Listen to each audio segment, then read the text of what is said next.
हूँ, तो आप सब उसको देख के पढ़ें। हम मंगलाचरण के रूप में उसे ही पढ़ते हैं, आपको पता है।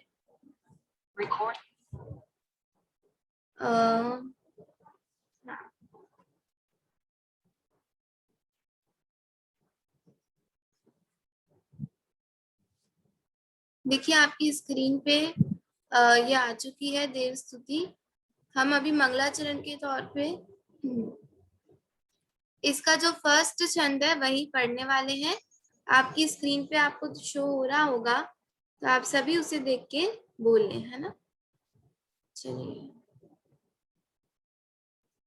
सकल गेय गायक तदपि निजानंद रसली, सो जिनेन्द्र जयवाने हरिरज रहस विहीन, जय वीत राघवे ज्ञानपूर, जय मोहत मिर को हरन सूर, जय ज्ञान अनंतानंत धार, जग सुख वीरज मंडित अपार।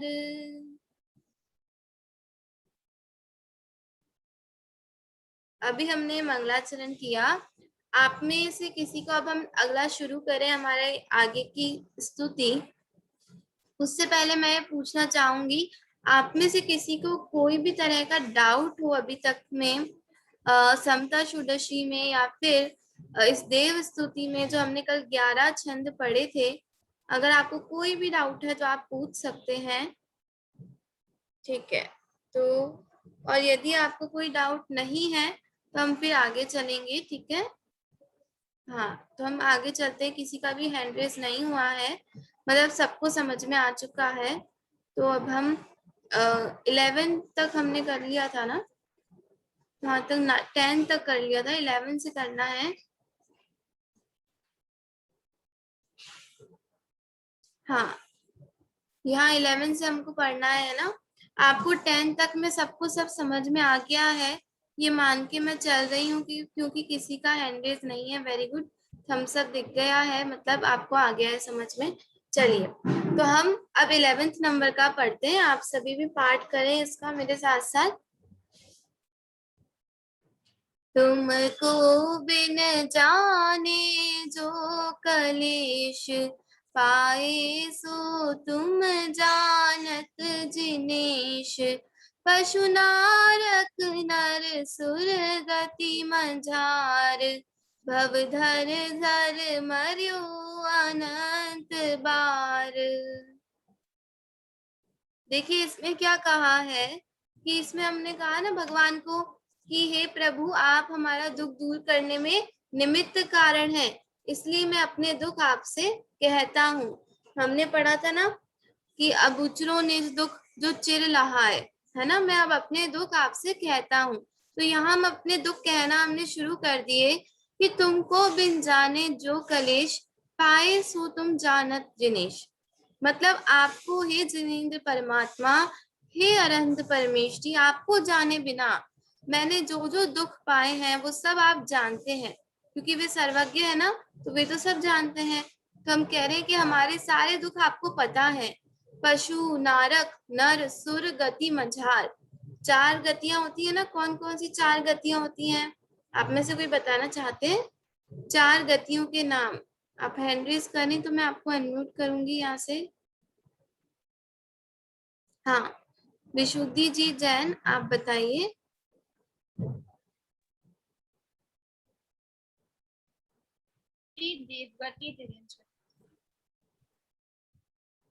हाँ जी, बहुत अच्छा आपने बताया कि 4 गतियां होती है, पशु गति, नरक गति और जो मनुष्य गति, देव गति, ऐसे करके 4 गतियां होती हैं। बहुत अच्छा, और भी कई लोगों ने हैंड रेज किए थे, सभी को पता है, ये बहुत अच्छी बात है। तो ऐसे ही इन 4 गतियों में पशु मतलब तिर्यंच गति, नारक मतलब नरक गति, नर मतलब मनुष्य गति और सुर मतलब देव गति।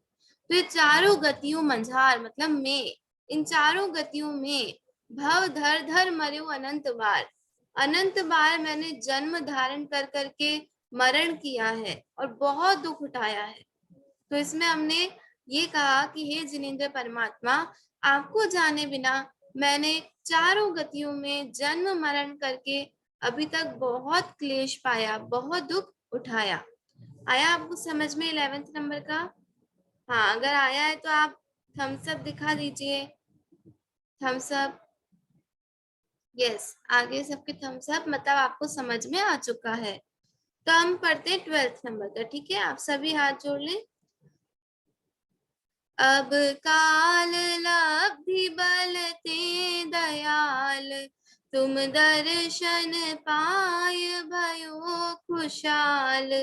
मन शांत भयो मिटी सकल द्वंद्व, चाख्यो स्वातम रस दुख निकंद। देखिए, इस 12th नंबर के में क्या कहते हैं, ये हम समझने की कोशिश कर रहे हैं। ये जो 12th नंबर का है, इसमें कहा है कि अब काल लब्धि बल ते दयाल, तुम दर्शन पाए भयो खुशाल। कि मतलब अब कोई काल लब्धि पक्की है, मतलब अब कोई मेरा ऐसा भाग्य का उदय आया है कि मुझे आपके दर्शन मिले, मुझे आपका समागम मिला, मतलब मुझे ऐसा जैन कुल मिला, ऐसे जिनेंद्र भगवान मिले जिनके दर्शन करने मात्र से मैं खुशहाल हो गया, एकदम सुखी सा हो गया, है ना। मन शांत भयो, मेरा मन शांत हो गया है। मिटी सकल द्वंद्व, मेरे सारे द्वंद्व, सारे परेशानियां, सारी दुख दूर हो गए हैं। चाख्यो स्वातम रस दुख निकंद, और मैंने अपनी आत्मा का रस चख लिया है, जो कि दुख का नाश करने वाला है। इसका अर्थ ये हुआ कि मैं इतने टाइम से भटक रहा हूँ, लेकिन अब मेरा कोई ऐसा पुण्य का उदय आया है, अब कोई ऐसी काल लब्धि आई है कि मुझे हे भगवान आपके दर्शन हुए, जिससे कि मैं एकदम खुश हो गया हूँ। मेरा मन शांत हो गया है, सारे दुख दूर हो चुके हैं, और मैंने दुख को दूर करने वाला जो मेरा आत्मरस है उसको चख लिया है, मतलब आत्मा का अनुभव हो गया है और अपने स्वयं का भान हो गया है। आया आपको समझ में 12th नंबर वाला? हाँ, अगर आया तो आप थम्स अप, हाँ थम्स अप हो चुके हैं। हाँ, सबको आ गया समझ में? चलिए, बहुत अच्छा। आगे चलते हैं। तो आपको मजा आ रहा है ना? हाँ, वेरी गुड शुभी जी, आपको मजा आ रहा है ना? कितनी अच्छी स्तुति है, देव स्तुति। चलिए, ये तो 11th तो वही है, 12th भी वही है, रिपीट हुआ है क्या? 13, ठीक है, यहाँ से हमको पढ़ना है, पढ़ते हैं।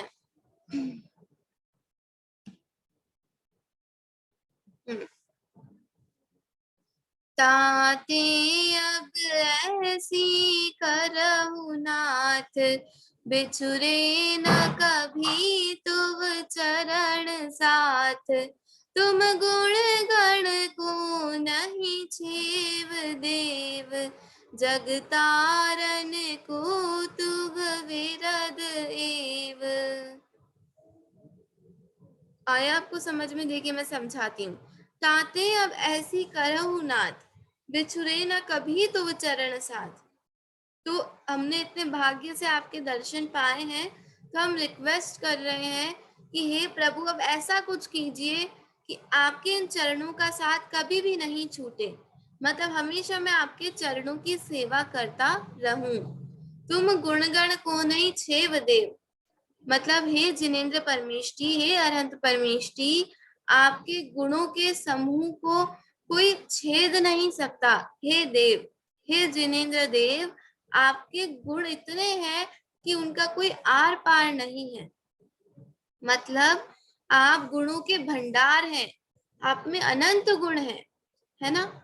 ऐसे हे जिनेंद्र देव, जग तारन को तो विरद एव, इस संसार से तार करने के लिए, पार करने के लिए आप ही प्रसिद्ध हैं, मतलब आप ही हमें पार कर सकते हैं। इसका अर्थ ये हुआ कि हे जिनेंद्र भगवान, हे अनंत परमेष्टि, अब आप कुछ ऐसा कीजिए जिससे कि अब आपके चरणों का साथ कभी भी नहीं छूटे, और आपके गुण इतने अनंत हैं कि उनका कोई पार नहीं है, वे बहुत सारे गुण आपके अंदर हैं और इस जगत से पार करने के लिए आप प्रसिद्ध हैं। मतलब आप ही एकमात्र ऐसे हैं जो हमें इस जगत से तार सकते हैं, पार कर सकते हैं। आपको आया ये समझ में 13th नंबर का? हाँ, अगर आया तो आप थम्स अप दिखाइए मुझे, ताकि मुझे पता चल जाएगा। हाँ, वेरी गुड। चलिए, सबको समझ में आ चुका है। अब हम पढ़ते हैं आगे का। ओके, आपको ऐसा तो नहीं लग रहा कि जल्दी जल्दी हो रहा है? हाँ, नहीं लग रहा, क्योंकि है ना ये बहुत इजी है। फिर हमारा ये तो वैसे भी आपका कंठ पाठ है, लेकिन मैं आपको थोड़ा सा अर्थ बता रही हूँ ताकि आपको वो याद करने में इजी रहे। ठीक है, चलिए। आत्म के अहित विषय कषाय, इनमें मेरी परिणति न जाय। मैं रहूं आँख में आप लीन, सो करो जो निजाधीन। इसका अर्थ क्या है? देखिए, जो आत्मा है हमारा, उसके लिए जो अहित है, मतलब उसके लिए जो विषय कषाय हैं वे बुरे हैं, उसको दुख देने वाले हैं। जो कषाय हैं, जो बाहर में जो हमको दिखती ना चीजें, वो हमारे लिए अहितकारी हैं, मतलब हमें बहुत दुख देती हैं। तो हम ये कह रहे हैं कि हे भगवान, ऐसी कषाय मैं ना करूं, ऐसे विषयों में मैं ना उलझूं। मेरी परिणति, मेरा उपयोग, मतलब मैं स्वयं उस तरफ ना जाऊं। मैं रहूं आप में आप लीन। हे प्रभु, मैं अपने आप में ही लीन रहूं, मतलब बाहर में मेरा ज्यादा ध्यान ना जाए, मैं उनके अधीन ना हूं और मैं अपने आप में लीन रहूं। ऐसा करो, सो करो। हे प्रभु, ऐसा कुछ करो हूं जो निजाधीन, जिससे कि मैं निजाधीन हो जाऊं, स्वतंत्र हो जाऊं, अपनी आत्मा का आश्रय ले लूं, सुखी हो जाऊं। है ना? तो इसमें क्या कहा कि हे प्रभु, जो आत्मा के अहितकारी जो विषय है, जो कषाय है, पाप है, उनमें मेरी परिणति, मेरा उपयोग नहीं जाए, मैं स्वयं में लीन रहूं। और हे प्रभु, आप कुछ ऐसा करो कि मैं खुद में लीन हो जाऊं, स्वतंत्र हो जाऊं, सुखी हो जाऊं, मेरा मोक्ष हो जाए और अनंत काल के लिए मैं सुख सुख सुख का भोग करूं। है ना? सच्चा सुख प्राप्त हो जाए, ये इसका अर्थ है। तो आपको आया ये वाला समझ में? 14th नंबर का है ये हमारा। हाँ, वेरी गुड, आ गया समझ में। कोई भी डाउट हो तो आप बीच में भी हैंड रेज कर सकते हैं, तो मैं आपको उसका क्वेश्चन का उत्तर देने का कोशिश करूंगी। देखिए, अब आगे चलते हैं। मेरे न चाह कछु और ईश, रत्नत्रय निधि दीजे मुनीश। मुझ कारज के कारण सुआप, शिव करहु हरऊ मम मोह ताप। इसमें हम कह रहे हैं कि हे ईश, हे प्रभु, मेरी और कोई चाह नहीं है और कोई इच्छा नहीं है। मेरी तो एक ही इच्छा है कि मुझे रत्नत्रय की प्राप्ति हो जाए। रत्नत्रय कौन कौन से होते हैं, कोई बता सकता है आप में से? रत्नत्रय, हाँ, जिनको भी आता है आप हैंड रेज करें, तो मैं आपको अनम्यूट यहाँ से करूंगी। हाँ, निष्ठा जी जैन, आप बोले। सम्यक दर्शन, सम्यक ज्ञान और सम्यक चारित्र। बिल्कुल सही, बहुत अच्छा आपने उत्तर दिया कि रत्नत्रय मतलब सम्यक दर्शन, सम्यक ज्ञान और सम्यक चारित्र, और यही मुक्ति का मार्ग है। सम्यक दर्शन ज्ञान चारित्राणि मोक्ष मार्ग, तत्वार सूत्र में आता है ना। तो यही मुक्ति का मार्ग है, रत्नत्रय। तो हम भगवान से क्या मांग रहे हैं? विषय भोग, सामग्री नहीं। हमारी बस एक ही इच्छा है कि हमें तो रत्नत्रय की प्राप्ति हो जाए, मोक्ष की प्राप्ति हो जाए। मुझ कारज के कारण सुआप, शिव करऊ हरऊ मम मोहताप। ये मैं कारण हूँ और आप ही, मतलब मैं कार्य हूँ और आप ही उसको करने के लिए कारण है। मतलब मेरा मोक्ष करने के लिए, मुझे रत्नत्रय देने के लिए, हे प्रभु, आप निमित्त कारण है। इसलिए आप मेरा शिव करहु, मोक्ष करिए, मुझे सुखी कीजिए। हरऊ मम मोह ताप, और मेरे मोह रूपी दुख को दूर कीजिए, उसका हरण कीजिए। तो इसका अर्थ क्या हुआ कि हे प्रभु, मेरी और कोई इच्छा नहीं है, बस एक ही इच्छा है, बस एक ही चीज मुझे चाहिए, वो है रत्नत्रय। इसलिए आप मुझे वो दीजिए, मेरा मोक्ष कीजिए और मेरे मोह को दूर कीजिए। आया आपको समझ में ये वाला? 15th नंबर का आया आपको समझ में? हाँ, निष्ठा जी को आ गया, वेरी गुड। हाँ, और भी सबको आया समझ में? 15 नंबर का, ओके, सबके हो गए थम्स अप, वेरी गुड, सबको समझ में आ गया। आगे का पढ़ते हैं, ठीक है? चलिए। शशि शांति करन तप हरन हेत, स्वयमेव तथा तुम कुशल देत। पीवत पीयूष जो रोग जाय, त्यों तुम अनुभवते भव नशाय। देखिए, इसमें कहा है शशि मतलब चंद्रमा। जैसे चंद्रमा शीतलता देता है और गर्मी को दूर करने के लिए कारण है ना? वो स्वयमेव, उससे जैसे ही चंद्रमा आता है तो स्वयमेव गर्मी दूर हो जाती है। ऐसे ही हे जिनेंद्र परमात्मा, आपके कारण ही मुझे कुशलता मिलती है, आप मेरे सुख में हेतु हैं। जैसे वो चंद्रमा हमें ताप हरने में, हमारा जो गर्मी है वो दूर करने में कारण है, जैसे चंद्रमा, वैसे ही आप हमारा दुख दूर करने में कारण है, हमें सुखी करने में कारण है। पीवत पीयूष जो रोग जाए, क्यों तुम अनुभवते भवनाशाय। जैसे अमृत का पान करने से सारे रोग, सारी बीमारियां दूर हो जाती हैं, वैसे ही आपका अनुभव करने से, हे जिनेंद्र परमात्मा, आपका ध्यान करने से, आपके दर्शन करने से मेरे इस भव का नाश हो जाता है, मेरे दुखों का नाश हो जाता है और मैं सुखी हो जाता हूँ। तो इसमें कहा है कि जैसे चंद्रमा हमारी गर्मी दूर करने में कारण होता है, वैसे ही आप हमारे कुशलता में कारण है, हमें सुख देने में कारण है। जैसे अमृत पीने से सारे रोग दूर हो जाते हैं, वैसे ही आपका अनुभव करने से, आपका ध्यान करने से सारे दुख दूर हो जाते हैं, भव का नाश हो जाता है। आया आपको समझ में ये वाला? 16th नंबर का, ओके, हम सब हो गए, वेरी गुड। चलिए, सबको समझ में आ गया, बहुत अच्छी बात है। हम थोड़ा फास्ट तो नहीं चल रहे, हम स्लो भी चल सकते हैं, क्योंकि अब तो हमारे पास टाइम हो गया है थोड़ा सा, हम फास्ट चले बहुत। देखिए, ये आ गया हमारा अगला, इसको हम पढ़ते हैं। हाँ। त्रिभुवन तिहु काल मझार कोय, नहीं तुम बिन निज सुखदाय होय।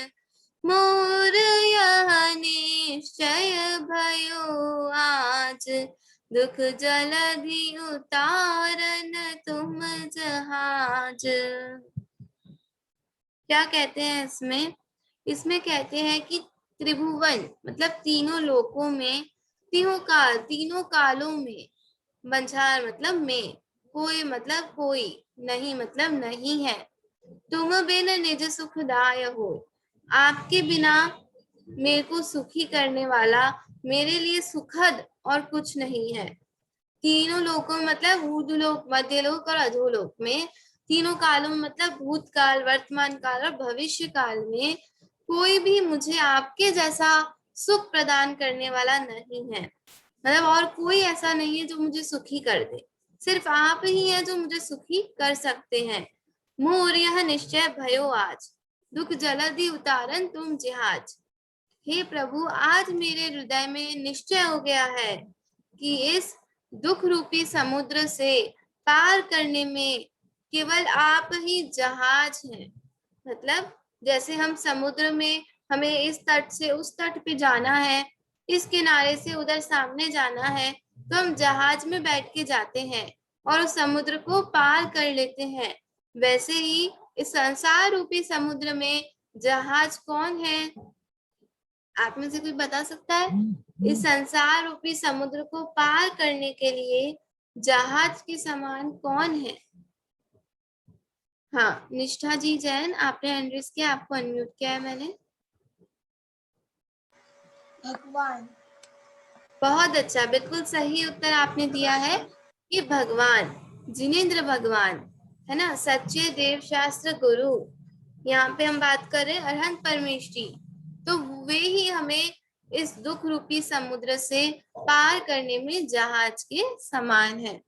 तो इसका अर्थ क्या हो गया कि तीनों लोकों में, तीनों कालों में कोई भी आपके समान मुझे सुख देने वाला नहीं है। ये आज मेरे हृदय में निश्चय हो गया है कि इस दुख रूपी समुद्र को पार करने में एकमात्र आप ही जहाज हैं। आया आपको समझ में ये? हाँ, अगर आया तो आप थम्स अप कर सकते हैं, तो मुझे पता चल जाएगा। हाँ, निष्ठा जी, विशुद्धि जी, शुभी जी, तीनों का हो गया। वेरी गुड, बहुत अच्छी बात है। अब ये लास्ट है हमारा, इसको हम पढ़ते हैं, ठीक है? चलिए। तुम गुण गण मणि गणपति, गणत न पावहि पार, दौल स्वल्प मति किम कहे, नमहु त्रियोग संभार। अब ये एंडिंग कर रहे हैं, तो इसमें कहते हैं कि आपके जो गुणों के समूह रूपी मणि, मतलब यहाँ पे उनके गुणों को मणि, मणि मतलब एक रत्न, अनमोल रत्न, है ना, उससे आपकी गुणों की तुलना है। मतलब हे जिनेंद्र परमात्मा, आपके जो गुणों का समूह ऐसा है कि जो गणपति, गणधर देव होते हैं ना, वो भी उनको गणत न पावई पार, गिनने में समर्थ नहीं है। मतलब आपके इतने अधिक गुण हैं, इतने अधिक गुण हैं कि गणधर देव भी आपके गुणों को गिन नहीं सकते, है ना, उनको बता नहीं सकते, उनका वर्णन नहीं कर सकते। दौल स्वल्पमति किम कहे, दौल मतलब इस जो स्तुति है, देव स्तुति, इसके रचयिता कौन है? दौलत राम जी। हाँ, हैंडरेज कर रहे थे आप, दौलत राम जी, बहुत बढ़िया। दौल मतलब दौलत राम जी, जिन्होंने 6 डाला लिखी ना, वही वाले दौलत राम जी इसके रचयिता हैं। स्वल्पमति किम कहे, तो दौलत राम जी कहते हैं कि जब गणपति, गणधर देव भी उनके गुणों का वर्णन नहीं कर सकते, तो मैं तो बहुत छोटा हूँ, है ना, मैं तो अल्प बुद्धि हूँ, तो मैं कैसे उनके गुणों का वर्णन कर सकता हूँ। इसीलिए मैं तो उनको नमः त्रियोग समार, तीनों योगों से नमन करता हूँ, तीनों योग संभाल के। मतलब 3 योग कौन कौन से होते हैं, कोई बता सकते हैं आप में से? 3 योग, हाँ 3 योग, हाँ विशुद्धि जी ने एंड्रेस किया है, आपको मैं अनम्यूट कर रही हूँ। मन योग, वचन योग और काय योग। बिल्कुल सही, बहुत अच्छा आपने बताया। मन योग, वचन योग और काय योग, बहुत बढ़िया। तो इन तीनों के द्वारा मैं आपको नमन करता हूँ, मन से, वचन से और काय से। ठीक है, तो इसका अर्थ ये हुआ कि हे जिनेंद्र परमात्मा, हे अनंत परमेश जी, आपके गुणों के समूह को गणधर देव भी गिनने में समर्थ नहीं है, बताने में समर्थ नहीं है, तो मैं दौलत राम इतना अल्पमति कैसे आपके गुणों का वर्णन कर सकता हूँ। इसलिए मैं आपको मन वचन काय से प्रणाम करता हूँ। ये इसमें कहा है। दौलत राम जी ऐसे हमारी तरह ज्यादा अल्पमति नहीं थे, वो तो बड़े होशियार थे, लेकिन ऐसा उन्होंने कहा है, ऐसा कहते हैं, क्योंकि जब वे ही गणधर देव कितने महान, वे ही आपके गुणों का वर्णन नहीं कर सकते, तो मैं कैसे कर सकता हूँ, ये इसमें कहा है। और अंत में भगवान को मन वचन काय से प्रणाम किया है। आपको आ गया ये दोहा समझ में, लास्ट नंबर का? हाँ, तो आप एक बार थम्स अप कर दीजिए, लास्ट हमारा था। इसके बाद हमारी देव स्तुति भी पूर्ण हो गई है। हाँ, थम्स अप हो गए सबके, चलिए बहुत बढ़िया। तो ये देव स्तुति जो हमने पढ़ी, इसमें आपको कोई भी डाउट है तो आप उसको पूछ सकते हैं, और अगर आपको कुछ भी बताना है, कहना है, तो पूछ सकते हैं, हैंड रेज कर सकते हैं। किसी को कुछ कहना है? नहीं, किसी का हैंड रेज नहीं हुआ है, मतलब हम सभी को देव स्तुति समझ में आ चुकी है। तो अब आप सभी से रिक्वेस्ट है कि आप इस देव स्तुति को याद करने की थोड़ी कोशिश करें। ये पीपीटी आपके ग्रुप में मैंने भेज दी है, तो आप उधर से पढ़ें अगर आपके पास नहीं है तो। इसको जरूर याद करें। हमने समता षोडशी और देव स्तुति ये 2 चीजें एकदम कंप्लीट कर ली है और मैं समझती हूँ आपको समझ में आ चुकी है। ये दोनों चीजें आप याद करने की कोशिश करें।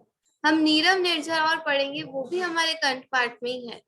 तो आप कोशिश करें जितना आप याद कर सकते हैं, तो आपको ये आगे काम आएगा। और अगर आपको अभी शिविर में याद ना हो तो आप बाद में भी याद करें, है ना। ये तो हमारे हमेशा काम आएगा। देव स्तुति, समता षोडशी, नीरव निर्झर, तो आप इसको अवश्य ही याद करें। तो अब हमारा क्या बाकी है कोर्स में, देखिए हम देख लेते हैं एक बार। 2 चीजें हम पढ़ चुके हैं ना, तो अब हमको जो पढ़ना है वो हम देखते हैं। हाँ, देव स्तुति हो चुकी है और समता षोडशी हो चुकी है। ऊपर की दोनों चीजें हमारी कंप्लीट हो चुकी है। अब नीरव निर्जर है संसार परिभ्रमण का कारण और सर्वज्ञता की सिद्धि। तो अब हम संसार परिभ्रमण का कारण, ये जो 4th नंबर का पॉइंट है ना, उसको स्टार्ट करेंगे। ठीक है, अभी हमारे पास वैसे समय भी है। अगर आप में से किसी को कुछ भी नहीं पूछना है तो हम उसको थोड़ा सा अभी स्टार्ट कर देंगे, और नहीं पूछना है, कुछ पूछना है, कहना है, तो वो भी आप कह सकते हैं। और मैं आपको ये भी बताना चाहूंगी कि आज भी गोष्ठी है, आप सभी के ग्रुप में वो आ गई है सूचना। आज है 7 प्रयोजनभूत तत्व एक अनुशीलन, है ना, इस पे गोष्ठी है। विषय आपके है ना ग्रुप में आ चुके हैं सुबह ही सुबह, कि प्रयोजनभूत क्या है, तत्व किसे कहते हैं, कितने हैं, इसका वर्णन किन किन ग्रंथों में आया है। ये फर्स्ट टॉपिक, ऐसे सारे टॉपिक उसमें आप देखेंगे 11 चीजें उसमें लिख रही है। हाँ, तो वो आप वहां से गोष्ठी में अपने नाम जरूर दें। और अभी हम सूचना के लिए भी अनम्यूट कर रहे हैं, तो वो आपको और बताएंगे। हाँ, आप सभी बच्चों से निवेदन है, जिस बच्चे की सबसे ज्यादा अटेंडेंस होगी क्लास में, पूजन में, भक्ति में, हम प्रतिदिन आप लोगों की अटेंडेंस नोट कर रहे हैं। म्यूट हो गए आप। बच्चे वहां पर उनको इनाम दिया जाएगा और एक आदर्श विद्यार्थी भी इस शिविर में निकाला जाएगा। तो आप सभी बच्चों से निवेदन है, अधिक से अधिक संख्या में आप शिविर में आए, पूरे शिविर का लाभ लें। में ये सूचना मात्र मुझे आज देनी थी। चलिएगा, ठीक है हर्षिता जी, आप भी बच्चों को बता दीजिएगा। चलिए, जय जिनेन्द्र जी। जय जिनेन्द्र जी, मैं बता दूंगी। बहुत बहुत धन्यवाद। देखिए, सभी लोग जरूर हर कार्यक्रम में उपस्थित हो गए। इतना सुंदर शिविर चल रहा है, तो आप सभी से रिक्वेस्ट है कि आप जितना आप इसका लाभ ले सके ले लीजिए, क्योंकि ये आपको बहुत, आपको है ना पर्सनली बहुत हेल्प करता है। आपको बहुत ज्ञान की प्राप्ति भी इसमें होती है। तो जो ज्यादा अटेंडेंस जिसकी हर कार्यक्रम में रहेगी, तो आपको पता है हर शिविर में एंड में एक आदर्श बच्चा ऐसे निकाला जाता है ना, आदर्श विद्यार्थी, तो वो निकाला जाएगा। हो सकता है आप उनमें से एक हो, तो इसीलिए आप हर कार्यक्रम का पूरा लाभ लें। और अगर हम नहीं भी बनते हैं तो भी हमें पता है कि हमने लाभ लिया है, तो हमें उससे फायदा तो होगा ही। तो आप जरूर उसमें सब में जुड़े, ठीक है। तो गोष्ठी में भी आप अपने नाम दें, सब कार्यक्रम में खूब बढ़ चढ़ के हिस्सा लें, क्योंकि शिविर तो अब थोड़े दिन का ये खत्म हो जाएगा, तो इसलिए आप पूरा इसका लाभ लें।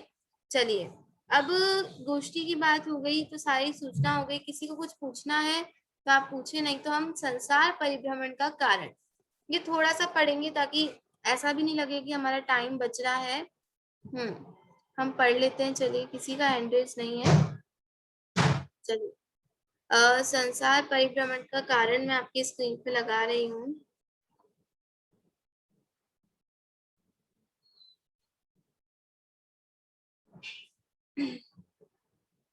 आप सभी को स्क्रीन पे दिख रहा होगा मेरे हिसाब से। हाँ, अभी हमारे पास 10 मिनट और है। तो आपकी स्क्रीन पे जो आया है 6 डाला, जय जिनेन्द्र, 1 मिनट में नीचे लगा, 6 डाला की जो दूसरी ढाल है ना, उसके आधार पे हम इसको पढ़ेंगे। संसार परिभ्रमण का कारण जो है वो हम 6 ढाला की दूसरी ढाल के आधार पे करेंगे, क्योंकि उसमें पूरा आया है कि हम संसार में क्यों घूम रहे हैं। संसार परिभ्रमण का कारण मतलब ये जो संसार है इसमें हम क्यों इतने टाइम से घूम रहे हैं, जन्म मरण कर रहे हैं, क्या कारण है।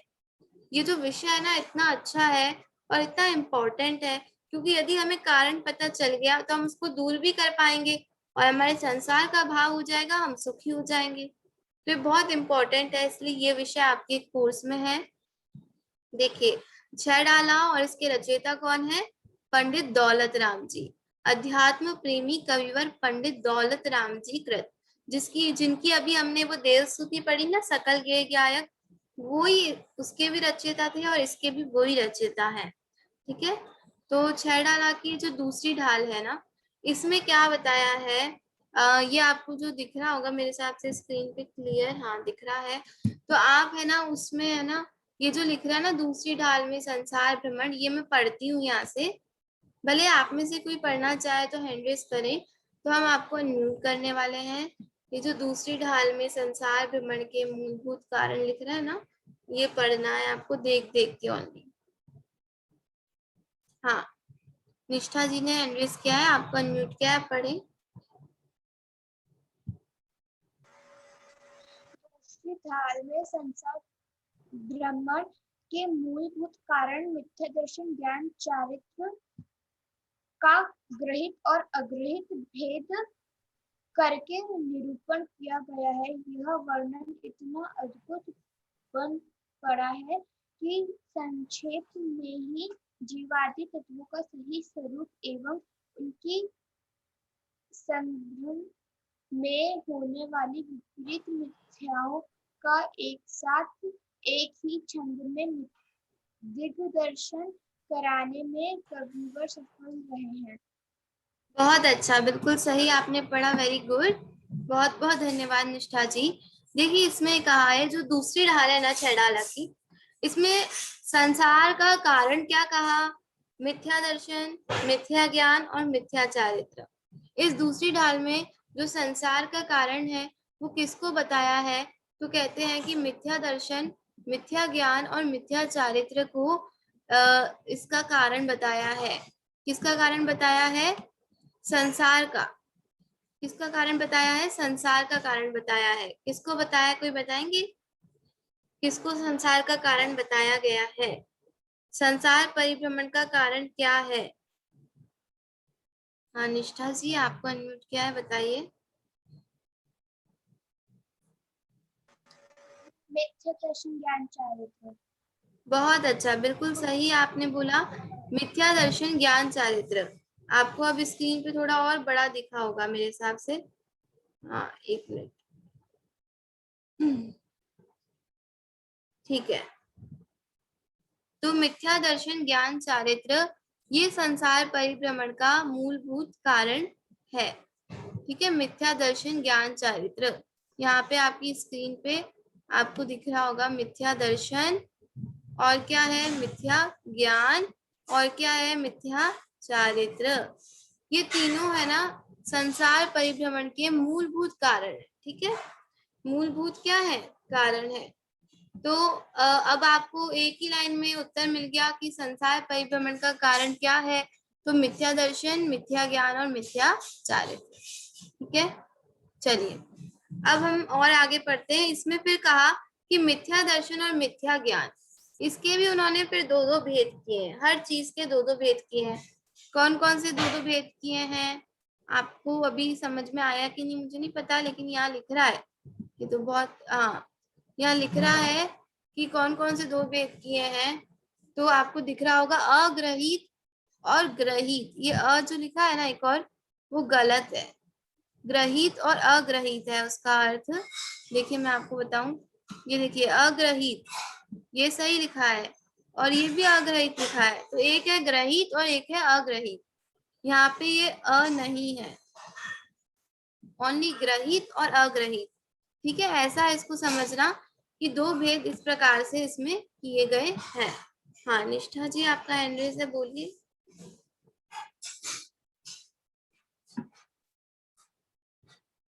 आप कुछ पूछना चाहते हैं निष्ठा जी? नहीं, वो गलती से हो गया। हाँ हाँ, कोई बात नहीं, कोई दिक्कत नहीं है। देखिए, तो आपको समझ में आया। अभी हमारे पास टाइम भी 4 मिनट है, तो हम इसी को बस समझेंगे, ये पैराग्राफ को बस। देखिए, संसार में घूमने का मूल कारण है मिथ्या दर्शन, मिथ्या ज्ञान और मिथ्या चारित्र। अब इन तीनों के भी वो दो दो भेद करेंगे। कौन कौन से? अग्रहित और ग्रहित। मतलब ग्रहित मिथ्या दर्शन, ग्रहित मिथ्या ज्ञान, ग्रहित मिथ्या चारित्र, अग्रहित मिथ्या दर्शन, अग्रहित मिथ्या ज्ञान और अग्रहित मिथ्या चारित्र। ठीक है, आया समझ में आपको? हाँ, तो ये संसार परिभ्रमण का कारण वो बताएंगे। यह वर्णन इतना अद्भुत है कि संक्षेप में जीवादि तत्वों का सही स्वरूप और उनके संबंध में होने वाली विपरीत मान्यताओं का एक साथ एक ही छंद में बता दिया है। मतलब कुल मिला के इस जो इतना सा ये जो लिखा हुआ है ना यहाँ पे, दूसरी से लेके रहे हैं तक, इसका यही अर्थ हुआ कि संसार में घूमने का मूल कारण मिथ्या दर्शन, मिथ्या ज्ञान और मिथ्या चारित्र है। और इन तीनों के भी दो दो भेद यहाँ बताएंगे कि ग्रहित और अग्रहित। तो ये सब मिला के संसार में घूमने का मूल कारण माना है। संसार दुख का मूल कारण मिथ्या दर्शन, ज्ञान, चारित्र। ये आपको दिख रहा है ना यहाँ पे? हाँ। फिर क्या कहते हैं? संसार दुखों का मूल कारण अग्रहित मिथ्या दर्शन का स्वरूप। अब ये जो पिंक में लिखा है ना, तो सारी हेडिंग्स है। ये मतलब हम पढ़ेंगे, एक एक हेडिंग पढ़ेंगे। सबसे फर्स्ट हेडिंग पढ़ेंगे संसार दुखों का मूल कारण, है ना। तो ये जो हेडिंग है संसार परिभ्रमण के दुखों का मूल कारण, ये हम दोपहर की क्लास में स्टार्ट कर देंगे। ठीक है, अभी आपको कोई डाउट है अभी तक जो हमने पढ़ा? संसार परिभ्रमण का मूल कारण जो पढ़ा, उसमें किसी को कोई डाउट है तो आप पूछ सकते हैं, नहीं तो फिर हम ओनली इसका पार्ट करके क्लास को एंड करेंगे। ठीक है, इसका पार्ट करते हैं। आपकी स्क्रीन पे जो दिख रहा है ना ये, हाँ, इसका हम पार्ट करेंगे। सभी लोग मेरे साथ, ये जो दिख रही है ना लाइन, हाँ, इसका हमको पार्ट करना है। ठीक है, ये है 6 डाला की दूसरी डाल का ही एक छंद है, इसका पार्ट कर लेते हैं, फिर क्लास को एंड करेंगे। ऐसे मिथ्या दृग ज्ञान चरण वश भ्रमत भरत दुख जन्म मरण ताते न को तजिए सुजान सुनिति न संक्षेप कहूँ बखानी। ठीक है, इसका हमने पाठ किया है। आप में से कोई इसका पाठ करना चाहेंगे? देख देख के ही कोई इसको पढ़ना चाहेंगे तो आप पढ़े, फिर हमारी क्लास को हम एंड करेंगे। हाँ, विशुद्धि जी आप पढ़िए। ऐसे मिथ्या दृग ज्ञान चरण वश भ्रमत भरत दुख जन्म मरण ताते को तजिए सुजान सुनते न संक्षेप कहूँ बखान। बहुत सुंदर, बहुत अच्छा लय के साथ में आपने इसका पाठ किया। बहुत बहुत धन्यवाद, बहुत सुंदर। चलिए, अब हमारी क्लास को हम एंड करेंगे। उससे पहले आपको यदि कोई डाउट है तो आप पूछ लीजिए, नहीं तो हम एंड करेंगे। और डाउट नहीं है तो थम्स अप दिखा दीजिए, ताकि मुझे पता चल जाए कि सबको सब कुछ समझ में अभी तक आ चुका है, और हम दोपहर की क्लास में फिर आगे चलेंगे। ओके, सबके थम्स अप हो चुके हैं, वेरी गुड। तो अब हमारा बहुत कम टाइम रहा है, कभी भी क्लास एंड हो जाएगी। तो हम करते हैं जय जिनेंद्र, और फिर मिलेंगे हम दोपहर को। ठीक है, चलिए, सभी को जय जिनेंद्र।